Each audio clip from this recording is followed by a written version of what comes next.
ઘટનાના 4 દિવસ બાદ પણ નથી નોંધાઈ પોલીસ ફરિયાદ। ઝોન 2 ના ડીસીપી જગદીશ બાંગરાવનું નિવેદન। આ મુદ્દે હાલમાં તપાસ ચાલુ છે તેવું ડીસીપીએ કહ્યું।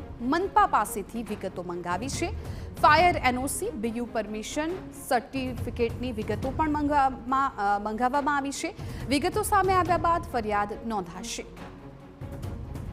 ઉલ્લેખનીય છે કે ગત 14 માર્ચે આગનો બનાવ છે એ બન્યો હતો, પરંતુ હજુ સુધી આ મામલે કોઈ પ્રકારની ફરિયાદ નોંધવામાં નથી આવી। માલવીનગર પોલીસ સ્ટેશન દ્વારા આરએમસી કમિશનર સરને એમની બાંધકામ શાખા સાથે અને એમના ફાયર વિભાગ સાથે પત્ર વ્યવહાર કર્યો છે અને એમાં વિવિધ ટેકનિકલ પ્રશ્નો પૂછવામાં આવ્યા છે, જેમાં બિલ્ડિંગનો નિર્માણ પ્લાન મુજબ થયો હતો કે કેમ, એમાં કોઈ ઇમ્પેક્ટ ફી ભરીને વધારાનું બાંધકામ કરવામાં આવેલ હતું કે કેમ, અમે સુરક્ષા બાબતના તમામ પ્રોટોકોલ જે ફોલો કરવાના હતા ફોલો થયા કે કેમ, અને ફાયર વિભાગ સાથે પણ આ બાબતે પ્રશ્નોત્તરી કરવામાં આવી છે, જેમાં એમની ફાયર એનઓસી ક્યાર સુધી રિન્યુ કરવામાં આવેલ હતી અને એના પછી ફાયર વિભાગ દ્વારા કોઈ નોટિસ આપવામાં આવેલ છે કે કેમ। વધુ એક સમાચાર રાજકોટથી। ગોંડલના કમઢિયામાં